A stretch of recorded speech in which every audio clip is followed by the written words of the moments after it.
যে কোনো কাজে মানুষের সবচেয়ে বড় বাধা কোথায় থাকে জানেন? তার নিজের মনের মধ্যে।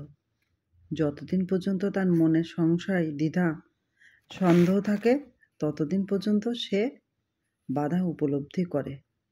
কিন্তু যখন তার মনের মধ্যে সেই কাজটির গুরুত্ব এবং প্রয়োজনীয়তা তীব্রভাবে অনুভূত হয়, তখনই সেই বাধাগুলো ধীরে ধীরে সরে যেতে থাকে।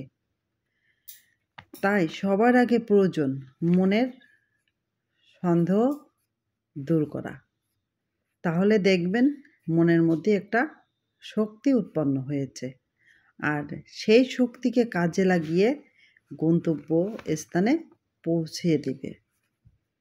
এর কথা থেকে আমি যেটা বুঝি, আমরা যে কোনো কাজ, এই যে যেমন ফেসবুক পেজে আমরা কাজ করছি,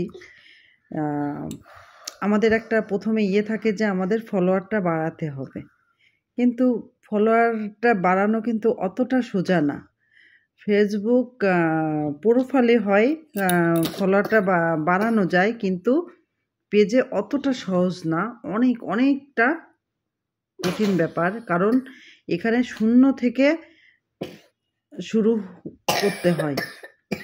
তা অনেক সময় অনেকে অধৈর্য হয়ে পড়ে। আমার কথা হতো, আমারই বলছি যে আমার অনেক সময় মনে হতো কি, মনে হয় আমি ফলোয়ারটা একটুও বাড়াতে পারবো না। বেশ ভালো, আমি কি করলাম, আস্তে আস্তে আস্তে আস্তে এই যে সেই 0 থেকে আমার আজকে 4500 হয়েছে। তা আমি অনেক খুশি যে আমি পেরেছি। আশা করি ভবিষ্যতেও পারবো, যেহেতু আমি 0 থেকে এই পর্যন্ত এসেছি। আবার যেমন আমি ভিডিও করতে পারতাম না, আমার কখনো ছোট মেয়েকে ডাকা লাগতো, বড় মেয়েকে বলা লাগতো। এখন আমি নিজের মতো করে একটু একটু করে ভিডিওটা করতে পারি। তারপর আমি ভিডিও জোড়াতে পারতাম না, যখন যতটুকু ভিডিও করতাম ঠিক ততটুকুই আমি করে ছেড়ে দিতাম। আমার মনে করতাম কি, আমার মনে হয় কি অমিমনিকে না হলে আমি কখনো পথ চলতে পারবো না, ওকেই আমার লাগবে ভিডিও জোড়ানোর জন্য। না, আমি ভালো পারি খারাপ পারি, এখন আমি একটু একটু করে ওটাও শিখে গেছি। তা সবথেকে বড় কি, মনের শক্তিটা বেশি প্রয়োজন। হ্যাঁ, মনের শক্তিটা যদি বেশি থাকে তাহলে যে কোনো গন্তব্যস্থানে পৌঁছানো যাবেই যাবে।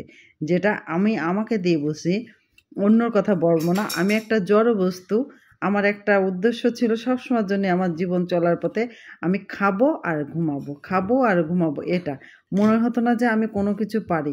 তা মানুষের অসাধ্য কোনো কিছু নেই। তাই মানুষের সবথেকে বড় বাধা যেটা কি, তার মনের মধ্যে থাকে। হ্যাঁ, কিন্তু এই বাধাটা যখন একসময় দূর হয়ে যায় না, তখন মনে হয় কি, না আমিও পারি, আমিও সব কিছু পারবো। তাহলে সবাই ভালো থাকেন। এতটুকু এই পর্যন্ত থাকুক। জানি না আমার ভিডিওটা আপনাদের কেমন লাগবে। নমস্কার।